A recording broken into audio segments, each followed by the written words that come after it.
Hello, kia ora. Hello, kia ora, namaste, assalamu alaikum, or pyar bhari sat sri akal ji to everyone. I hope everyone is well.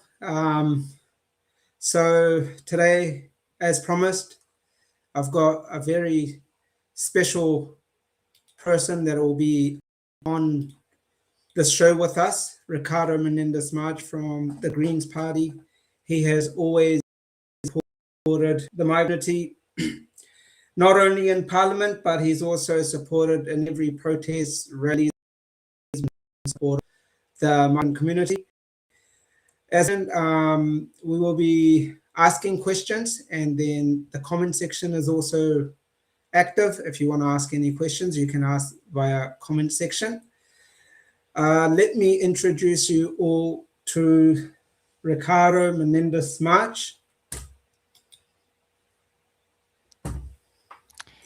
Hello, Ricardo. How are you? Yeah, good. Good, thank you. That's good. That's good. How's life? Life is good, and apologies for the weird camera that is blurring halfway through. But I've just come from a migrant bus driver rally in the CBD, so we've been out and supporting our migrant bus drivers just earlier today, which has been great. Yes, I was supposed to be there. I got an invite, but I couldn't make it to that because I had to prepare for this interview. I thought there's a lot of a lot of migrants that are wanting to talk, and I've asked you a lot of questions about all this struggle that's been happening all over New Zealand, from racism to all these different scary stuff happening right now. How do you feel about that, Ricardo? Well, I think the issue that we've got with migrant communities right now is that they are under attack by politicians that wish to divide us, right? We've got politicians that are blaming migrant communities for high house prices, for for low wages, for a lack of jobs. And those are the very same politicians that are cutting jobs, that are keeping wages low, that are not supporting pay equity, and also cutting the support for exploited migrants. So I think we've got an opportunity to organize, to build power, and to push back against this narrative based on hate and division. Definitely. Yeah, it's a bit disappointing because a lot of the migrant community are feeling scared too at the moment, and I've heard a lot of people just they're scared to go to work. They're actually very scared to go to work. Hey, Ricardo, just one question. We met a couple of weeks ago at the event that happened in Mount Eden. Yes. Yep. We were discussing about the English levels, the IELTS English level, especially for the bus drivers and the truck drivers, transport industry. So, we had a discussion about that it's not hard to achieve or get the minister to make these changes. Yeah, well, that's right. I mean, it's going to take a big campaign for us to get the minister to make the changes. But I think when it comes to the comment about it, that it is not hard, is that the minister could just simply instruct to lower those English requirements. It doesn't require a change of law, and that means that it could be done overnight. And I think, for anyone who's not a migrant bus or truck driver, the important thing to know is that the English requirement issue is that migrants are expected to have a English level that would be postgraduate level at university, which has nothing to do with the work that people do. And it just makes no sense. I think even locals that I've talked to, people who were born in the country whose English is their first language, they worry that they themselves may not be able to achieve that level, be able to write an essay under time pressure, to be able to show that they can be a bus driver or a truck driver, for example. And it's putting livelihoods on the line. Families could be torn apart as a result of this requirement. Yes. So, we submitted a petition which had over 5,000 signatures, which you supported. Thank you for that. So a lot of the drivers, like you said, hard campaign. What next steps can we do if we want to achieve this goal? Can you like guide us a little bit which way can go? Yeah. So even just today, we had, for example, a group of migrant bus drivers who were organizing alongside Migrante and Workers First at the Auckland CBD, and the reception was great because these were the bus drivers themselves showing up. They were trying to talk to members of the public about the issues they were facing, and we received a lot of support. I think what it will require is the broader migrant community showing up to support those activities, because ultimately, I think most people are busy going on about their lives. I would say probably most Kiwis, unless you're a migrant, most Kiwis don't understand the immigration system because they haven't gone through it, and that is understandable. Um, Mm-hmm. and and I think the more we can connect with people who are locals about the challenges that migrants face, the more we can build support. And so, if you hear that there's a rally happening in places like Auckland to support our bus drivers or truck drivers, the key thing is to show up. And the other thing is to talk to your neighbors and encourage them to write to Erica Stanford. Mm-hmm. Her email is public, to ask them to ask her to support migrant bus drivers. Okay, thank you. I'm just going to translate what you just said in Punjabi because there's a lot of my group that and the truck driver, the WhatsApp group they're watching. So Ricardo ਹੁਣ ਕੀ ਕਹਿ ਰਿਹਾ ਹੈ ਕਿਉਂਕਿ ਅਸੀਂ ਇਹ ਕਿਹਾ ਸੀਗਾ ਕਿ ਜਿਹੜੀ ਪਟੀਸ਼ਨ ਅਸੀਂ ਸਬਮਿਟ ਕੀਤੀ ਆ ਉਦੋਂ ਸਵਾਏ ਅਸੀਂ ਹੋਰ ਕੀ ਕਰ ਸਕਦੇ ਸੋ ਰਿਕਾਰਡੋ ਦਾ ਜਵਾਬ ਇਹ ਆ ਕਿ ਸਾਨੂੰ ਆਪਣੀ ਜਿਹੜੀ ਕੈਂਪੇਨ ਆ ਉਹਨੂੰ ਸਪੋਰਟ ਕਰਨਾ ਚਾਹੀਦਾ ਇੱਕ ਲਾਂਚ ਕਰਨੀ ਚਾਹੀਦੀ ਆ ਔਰ ਜਿੱਥੇ ਵੀ ਕੋਈ ਪ੍ਰੋਟੈਸਟ ਹੋ ਰਿਹਾ ਜਿੱਦਾਂ ਅੱਜ ਪ੍ਰੋਟੈਸਟ ਸੀਗਾ ਉੱਥੇ ਜਾ ਕੇ ਸਾਨੂੰ ਸ਼ੋ ਹੋਣਾ ਪੈਣਾ Okay, many migrants feel they are welcome economically but socially. Do you think New Zealand is doing enough to protect migrant workers for exploitation? Mm. Well, no. And so, for example, right now, migrants can only access a migrant exploitation protection visa, which is the one visa that predominantly exists for exploited migrants, for only 6 months. This has been cut in half by this government. And so, Mm-hmm. for all the talk of this government of saying they care about issues around modern slavery, of exploitation, the truth lies in whether they're providing support for exploited migrants. And the answer here is it's not happening. Exploited migrants are often left with no support. Many of them end up as overstayers. This is why the Green Party has campaigned on things like providing adequate support for exploited migrants, also decoupling work visas from single employers, but also providing an amnesty for overstayers, which, because we know that many overstayers are more likely to face exploitation as well. And so this is why we're fighting for these things. But I am really concerned that right now we're not supporting exploited migrants. And I know there's not just because it's my opinion, it's because I work with migrants myself, and I know you do too, Share. And we've seen, both of us, the situations that migrants face when they are overstayers, when their employer is abusive, and when they're not able to find alternative employment after being exploited. Mm. Yeah, that's accredited work visa. It's put. You've witnessed it. I've witnessed it. Other organizations like Migrante, Migrant Workers Association. We've witnessed that it's actually silenced a lot of the migrant workers. Hmm. It's cornered them. They want to speak, but they can't because they don't have any options. Yeah, look, if you're a migrant to the country already, you probably are scared of speaking up politically, of Mm-hmm. raising issues about issues of government. Many of us, as a migrant myself, come from countries where it's just not safe to Mm-hmm. speak up. That your life may be literally put at risk.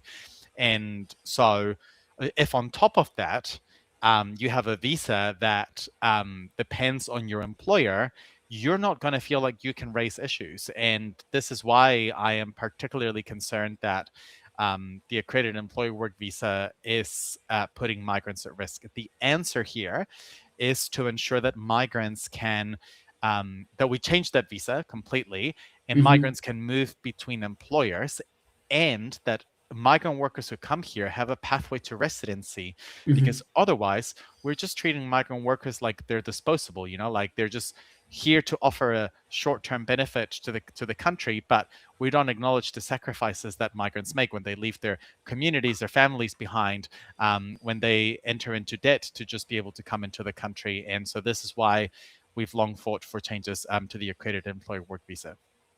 Yes, definitely, definitely. So you're fully in support of like this de-attaching visas to single employers?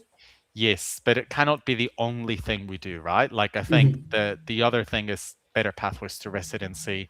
The making the English language requirements fair, and I think that pathways to residency is key here because ultimately, for a lot of professions that are essential, that were deemed essential during the pandemic, for example, whether they're supermarket workers, whether they're construction workers, whether they're people in horticulture, they're jobs that are critical to our economy. If we're going to be inviting migrants to come here, we can't just treat them like they're just a piece in a machine that then we can get rid of. We have to Hmm. treat migrants with respect and dignity. So yeah, fully back that, but obviously more solutions are needed on top of that. Definitely, definitely. So we've just got a couple of questions here. So Brother Gurpreet is asking, after last meeting, was there any positive talk in the Parliament, and are they planning to do anything soon, anytime soon? So I have raised this issue with Erica Stanford in Parliament on Question Time. So we don't have many questions in Question Time. So I've prioritized this issue in Parliament to challenge Erica on it. She's pushing back. Of course, she's pushing back because Yeah. she doesn't support migrants. But I think what all of this has done, and to give people a bit of hope, is that this has massively raised awareness of the issue. I think a lot of Kiwis were not even aware that this was an issue migrant workers were facing. So I think we're garnering more attention, and ultimately that's what leads to visibility and change. And so for people like Gurpreet, who may be, worrying about whether himself or his friends or members of the community, with other campaigns that have been successful, the main step is always to start raising awareness and to start putting pressure on the minister. So, like I said, a lot of it will also rely on people showing up to the rallies that are being organized, the protests, the other public meetings. We're not going to change this by just hosting one public meeting, and Hmm. I never pretended that that was the case. Yeah. But we need to keep the pressure up. Yeah. Yeah, because like I'm gonna be honest, in our community, there's a lot of hearsay, a lot of talk about a lot of people. They say, oh, don't go out there, don't rally, it's just making a mockery of you and your community, do not do it. um Mm, but we're hard supporters, and we always say, look, we have to mm. start campaigning, like you said. Just with that one meeting, that's not the solution. No, and look, there's a part of me that I understand why people feel that way. Like Hmm. I understand why people may be scared or judgmental of people who go to rallies and protests, because as migrants, we come here and there's so much pressure on us to be perfect. Yep. And by perfect, I mean to not complain, to not raise our voices, to just conform, to be grateful. And I think that the issue with that is that that's what the system wants us to do. They want us to stay quiet. And Hmm. I think, my response to people who may feel that way is it's an invitation to actually realize that nothing will ever change Hmm. if the community doesn't also organize. As an MP, I'm actually only as powerful as the community. If I'm just in parliament making noise by myself, I actually don't have a lot of power. When I Hmm. am making noise in parliament and the community is also making noise in the streets, I am a lot more effective. I'm far more able to make change because it means I'm working together with people affected. So I understand where people are coming from, but I think, you know, we must remember that no progress was ever made by politicians just quietly working in the background. All the progress we've ever made, even when politicians are also supporting it, has come from the community itself. I couldn't have explained it that way, Ricardo. You've nailed this one. Yeah, it definitely makes sense. Like, you're our voice in Parliament. You can go there, you can raise our voice for you, you can speak for us. But we, on the other hand, need to keep campaigning, keep protesting, and you know, build the manpower, the power. Like, you know, the more the people, the better. Mm. So we've got, as mentioned before, I had a lot of questions come forward. I'll just check the comments.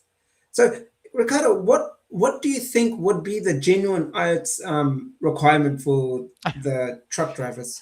I mean, look, I would be okay with having it on something like five. But like, I would say that at the end of the day, well, the first step would be to reduce it to something like five. I would Yeah. then actually, if I was the minister, what I would do would be to then actually work with unions, with Mm, employers, because for some jobs, at the end of the day, employers actually know if, uh, say, a bus driver can actually do the job, right? And sometimes these tests, any of us migrants who, I've done the IELTS test. I'm a migrant myself. You mm. can study for the IELTS test and not learn any English, Yeah. because you just go through the sample test and you just memorize the kind of things that they can ask you. So I think the answer is, yep, like immediately reduce it, but I actually think we need to do more work to actually evaluate whether the English requirements are serving the purpose. For example, if you're a multimillionaire, Mm, you don't even have to sit an English language test. So you're allowed to buy multiple homes. You're allowed to vote. You're allowed to access the healthcare system if you're on the investor visa, but you don't have to speak a single word of English. And I assume that just tells me that there's one rule for the rich and one rule for everybody else, and that's why beyond maybe reducing it to five, I think we just need to do more work on evaluating whether the requirement actually is helpful. Yeah. yeah, because we were listening to that brother, the speech. You know, he was saying every test cost them $800. That's a lot of money. It's hundreds of dollars. That's right, for the tests. And the it's not just the cost; it's the fact that people often have to take time off work, and that's a privilege that many people don't have. And so it means that migrants are um, basically subsidizing massive companies, it is English language test companies, and it just makes no sense in my view. But again, I think immediately we just need to reduce it to something like five, and then actually then we need to do more work to evaluate how we can ensure that we have an immigration system that, yes, allows migrants to do the work they need to do it well, to be supported, but that we don't have these like arbitrary tests that don't actually measure whether someone can actually do the work, whether someone can actually integrate, whether someone can actually be free from exploitation. Like those tests, in my view, haven't actually been shown to support that. Mhm. Yeah, we often see businesses liquidated with unpaid wages and IRD debt. Then a near identical company starts again under a relative's name. Do you think the current system is fooling vulnerable workers and taxpayers? I mean, this is what we call phoenixing, like a phoenix rising from the ashes. Except phoenixes are normally good mythologically, and Yeah. these are the bad ones.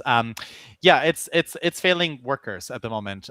This happens a lot, and I think there's a couple of situations here. The first thing is that if there's a situation of exploitation, the first step should always be to support the exploited migrants. Second, we should hold employers to account. Now, I would say that one of the challenges we have here is that there's this thing for the migrants who are listening. We have a thing called the Labor Inspectorate, which is, in charge of also investigating a lot of these abuses. They Mhm. are not resourced and empowered to actually do their work well, and to actually go after abusive employers, and to do it quickly. And Mhm. so I think more resourcing and strengthening of the labor inspectorate would be one thing that we could do. And the other thing is that many migrants do not have a union membership. So many migrants do not have access to support to unions. If you're new to the country, that's understandable. It's not always the easiest to know which union you can belong to, or maybe you're in a workplace that is not yet have a strong union presence. But this is why we've also support what we call default union membership. Mhm. So basically, we think that migrants coming here should automatically be part of a union, so Yeah. that they have that support in case there's exploitation. Yeah, I've it's we talk to, we talk to a lot of the migrant community. We, I don't know why, like it's that fear. It's they think if they join the union, they become the enemy of the employer. Because back home, that's how unions. Some of the unions run back home. They're very staunch. They go argue, fight. But I'll tell them that it's not like that here. It's different. You know? And even um, if it was like that, right? Like, and this is the thing, politicians don't want people to remember that every law that has been passed to strengthen and to make workers' rights better yeah, has been because of our unions, right? And so, yeah, of course, politicians in power are going to tell you that unions are bad because they're improving the lives of everyday people. I think, exactly. but I also, again, like to migrants listening in, I get it. Like when I was new to the country, I was nervous about speaking up. I was worried that I would get punished. Mm, If you come from a country where you get punished, you may think, oh, maybe Immigration New Zealand will know that I joined a protest and then they will decline my visa. I want to reassure people that doesn't happen here, and we're fighting hard to ensure that that remains the way, that you cannot get punished by immigration for joining a union, for joining a rally, for signing a petition, for talking to the media, and your employer certainly shouldn't be able to punish you either. And if that happens, obviously contact the union, contact myself. thank you. Hey, Ricardo. Just in regards how we ran the amnesty for overstayers campaign a few years ago. With this accredited work visa, I know a lot of the visas were sold to a lot of the migrant workers, including visitors visas. You know, Mm, and now that they were looted, openly looted, tens of thousands of dollars mm, charged, mm, and now a lot of the migrant community have become overstayers. These are new ones. mm, These are more than we were campaigning for a couple of years ago. mm. Okay, are you aware of the spike in the overstayer? I mean, I think I'm always careful about just throwing numbers on how many overstayers. We know that, yeah, there's been an increase in the sort of like estimates of overstayers. The Hmm. latest estimate by the government says that there's about 20,000 in the country. That's actually still a small number in the whole of the country. Hmm. But I think what I want people to remember, especially people who are not overstayers listening in, um, and is that people who don't have a visa are people like us and are more likely to be exploited. And you're right, many of them were exploited because they were promised jobs. They were given false promises and false advice. Hmm. And yeah, like, look, I can understand why people felt like they may have to pay a lot of money for a job that was promised. The answer here lies in ensuring that we have an amnesty program. Other countries like Spain, for example, have just granted amnesty for hundreds of thousands of migrants, and we can do the same here. But I think we also need to look at how we can regulate offshore agents who are also taking part of this scams. And it's happening in every community, right? Not just within our Indian community. Like I've a Latin American community, it happened as well. There was a very famous case of what we call Build Hub, which was also sort of promised fake jobs in construction. And so it's a big issue. And I am aware that new overstayers were a product of these scams as well. Yeah, the reason I'm bringing this up is because, um, a lot of the migrant workers that arrived on the accredited work visa, I get calls from them now. And their visa's about to expire soon. And they're looking for new employers. They're trying their very best to stay Hmm, legally stay here, try finding jobs or anything like. But their question is like, worst come to worst, if they end up becoming overstayers, like that's that their whole future is going to be destroyed. And Well, that's right. And I think this is why we need pathways to residency, right? Like the mhm, fact that a lot of people come here on the accredited employer work visa can work here for several years and then still have no realistic pathway to residency is a problem. One of the things that I announced at the public meeting and one of the things that we're campaigning for this election in the immigration space is to have what we call a settled pathway. So other countries in Europe have something similar, which is that if you've been here in the country for, say, in our case, what we're proposing is 5 years. So if you've been in the country for 5 years, and you should be able to have access to residency. And what that will do is it will protect migrants who are often jumping from one visa to another without that guarantee of residency. And I think this is a key issue that I think we need to address. Politicians think that migrants, and maybe and some migrants, yeah, maybe okay with just coming here for a few years and then going back to their home countries. But I think most migrants, when they're making the huge sacrifice, like they're making the sacrifice because they are migrating. They're not just like tourists. And so this mhm. is why politicians forget the human realities of migrants. And I'm just seeing the comments, yeah, like and around the sort of like the IELTS and the PTE 55. But yeah, I agree that the um, the residency requirement for English, the English requirements, sorry, for residency are nonsensical. They don't make sense. I don't think that being able to write essays under time pressure will show whether you can settle in the community. So I hear the comments. I agree. Yeah. Yeah, because like the biggest thing is in the migrant community. I think a lot of the communities, it's not just the Indian community, the whole overall migrant community. They're all campaigning. They're doing, like today, for example, there was a rally today, and I got invited yesterday. I would have definitely gone there, and I would have got my boys, the groups, to go and attend that rally. But I think we need more time to plan these sort of things and be more open about spreading that message. Um, I've got one question. If you had the power to change one thing tomorrow for the low income workers in New Zealand, what would it be? For low income workers would be, well, for low income migrants would be to give them a guaranteed pathway to residency as migrants deserve to come here. But I think, I'm not just fighting for immigration issues. I'm Yeah. fighting for workers, all Mhm. workers. And I think for low wage migrants as well as low wage locals, what we need is to lift the minimum wage, but also we need to address the cost of housing, because at the end of the day, like, yep, I know migrants care about the pathways to residency, but migrants care about good housing, good jobs, good healthcare, all the things that we all care about, right? So what we're fighting for is to have controls, for example, on how much rents can go up by. Right now, if you're a migrant and you're renting, you probably will feel that you're spending a lot of your paycheck on rent. And we need what we call rent controls.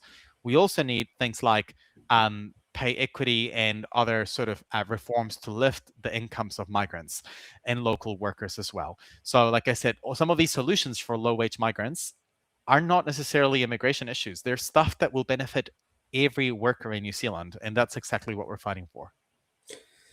Yes. We got, because I did put in my group that I'm gonna be having you live with us. The main one question, which was a repetitive question, it's going back to the tide visas, that many migrants say they feel trapped because their visas are tied Yeah. to one employer. Yeah. Should New Zealand completely detach work visas from single employers, or like attach them to like a region?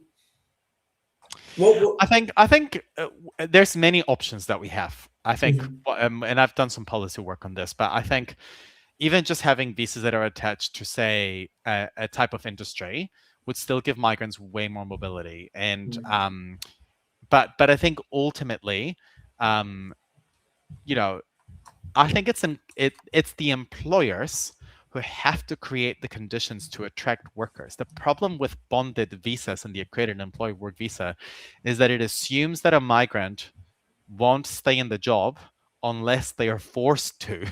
And this is the issue, is that those employers should be offering good enough conditions for migrants and locals. They shouldn't have to need to force a migrant to be tied to the employer in order for that migrant to want to stay in the job. Because if that's the only reason someone's in the job, because their whole visa depends on the employer, that means the job is shit. And so I think this is why employers shouldn't fear decoupling work visas, because if they genuinely believe they're offering good work, they have nothing to worry about. If they're worried that the moment you decouple work visas, migrants will move to another industry, that says a lot about the industry they're in right now. And so for horticulture, for the kiwi fruit industry, that's going to be a challenge for them to lift their game and lift their wages and lift their working conditions if they want to retain workers. And this is why we shouldn't be afraid of decoupling work visas, because it will put pressure on employers to actually create better conditions for workers as well. I think you know, and this is something I fought even from Labour and National when they were each in government. I fought on this issue, and I remember that when I was kind of referencing nurses, for example, what I got told by Labour at the time was that they were saying, "Oh, we decoupled work visas from single employers, they're just going to get better paid jobs," and I'm like, "Well, that's That's our that aim. actually says more about the current jobs they're in." Yeah, yeah. um, and it's good for locals as well, right? Because if that forces employers to actually lift their working conditions, then locals will benefit from feeling like they can also go to the kiwi fruit industry, like and or for example construction. That these are industries that are viable for both local and migrant workers. So that's why I don't think we should be worried about the consequences of decoupling work visas. Yeah, Ricardo, there's one very interesting question here. The transport sector contributes approximately on I think, no, this one. Oh yeah, I did Um, see that. Hi, bro. I got scores, but my employer said he will not increase wage required for the residency. What should Mm, I do? yeah, well, I mean, what should I do? The thing is, I guess we're fighting to change the rules around that. And I fought again Labour and National on this. I think that the wage requirements for residency are artificial, because say that like you put a wage requirement, that's not going to make your employer just suddenly lift wages. And politicians seem to be living in another world where they think that if they say we have a wage requirement for residency, the employers is just going to lift wages. That's not how things work. Hmm. If we want to lift wages, this is what we have unions for. If we want to lift wages, we can lift. We can literally lift the minimum wage. We can lift. We can do things like pay equity, for example, which would lift the wages of many women workers, particularly. And I think the wage requirements for residency often actually leads to exploitation, because we Hmm. know, Share, and migrants listening and may know that in order to meet the wage requirements, migrants ending up in arrangements where they're working way more hours for free, Hmm. but Hmm. then in paper, it shows that they are actually meeting the wage requirements. This is exploitation, and migrants end up accepting these conditions because it's the only way that their employer will, in theory, meet the wage requirements. And so, I think what you should do for the person asking is you should write to Erica Stanford and myself to Hmm. explain what you're going through, because I think Erica, the minister, also needs to hear about how the current policy is hurting workers. So always, always, always take your time to write a proper story to your MPs, because we're stronger and more able to direct changes in policy when we actually are hearing from migrants. Yeah, Panna, if you want to connect, you're more than welcome to contact me or message me, and I'll connect you to Ricardo. Ricardo, we're seeing a lot of anti-immigrant policies being introduced by some of the parties. What are the Green Party's policies looking like in the coming elections? Yeah, look, obviously nothing like what New Zealand First and Act are proposing. Um, Yeah. On immigration, like I've said, we talked quite a bit about this. We've talked about an amnesty for overstayers. We've talked about a settled pathway for residency, decoupling work visas from single employers. I fought to restore birthright citizenship. So we've got a lot of overstayers that have kids that are born Hmm. in this country and are facing deportation. And also, to be honest, I know this may sound really almost silly. In New Zealand, we actually do not grant human rights to migrants. Hmm. Like literally in our laws, the Immigration Act does like like basically the Human Rights Act does not apply to the Immigration Act. This means migrant immigration policies uh, do not have to comply with our human rights. This is why you will hear all these stories about, say, disabled migrants or sick migrants or neurodivergent migrants that are getting deported, despite Hmm. us saying that disabled people shouldn't face discrimination. But beyond immigration, what we are campaigning for is for a politics for the many and not the few. So, for example, we've long fought so that you actually pay less tax for work, but if you're that you pay tax if you own multi-million dollar assets. So that means that most workers will actually pay less tax under our plan. But if you're, say, someone who owns multiple properties, say you own 10 homes and these homes are like many million dollars worth of values, you should pay more tax. We also think that big Hmm. banks and the supermarkets should pay more tax, and that money should go to better healthcare, to better public transport, to cheaper public transport, and I know people associate the Greens with issues around the environment, but I think we can actually improve our environment, have clean rivers, have clean air, while also lifting wages, Yeah. lowering rents, and building housing that is actually affordable. So those are some of the things that we're actually fighting for. And and I'm always really unapologetic that I don't think we should be allowing billionaires to just exist in this country, while they're getting away with not paying any tax, and then everyday workers are struggling to pay their bills. Hmm. Definitely, definitely. I will just go through these some of these comments. There's I got yeah. I think we've covered quite a bit of the comments. It was one more. Everybody showing their thing. Great work. Thank you, thank you. What's this one? Yes, but without decoupling and opt-out unionism, the culture of fear stops so migrants from joining unions. And QT wages have gone down for level 4 and 5 for last year after wage requirements changes. Yeah. Yeah, I mean, look, I agree that I think this is referencing to the sort of wage requirements for residency, but the reason why wages have gone down, it's not like, it's the wage requirements are not actually, in my view, distorting how much people are paying at a national level. I think this is why we have to do both. We have to, do opt-out unionism. We have to decouple work visa from single employers, but I think we also need to stop pretending that these artificial wage requirements are actually lifting the conditions for everyday workers. I think this is why strengthening our unions is the best thing we can do to lift wages across all sectors, with locals and migrant workers alike. And so this is why strengthening our unions and worker power and worker voices in workplaces is key to that. For migrants that may not know what I meant about pay equity, all this means is that, for example, for women and professions that are dominated by women, they should be paid fairly. So this is like a lot of healthcare professions, care and support workers, and these are workers that are looking after our elderly, people who are sick, and workers that are not getting valued and paid adequately, despite actually doing work that is comparable to other industries where they're getting paid more. So that's what I mean by when I say pay equity, something that I know, Shay, you're very familiar with, and I know that you've been to some of the rallies around it. Yeah. Yeah, yeah. There's one more here. It says, I have only one question that they need to they need experienced drivers or they want university study driver when they want driver and shortage was Oh yeah, I there think this. I think they've I know been what they mean. yeah. Yeah. We need experienced drivers.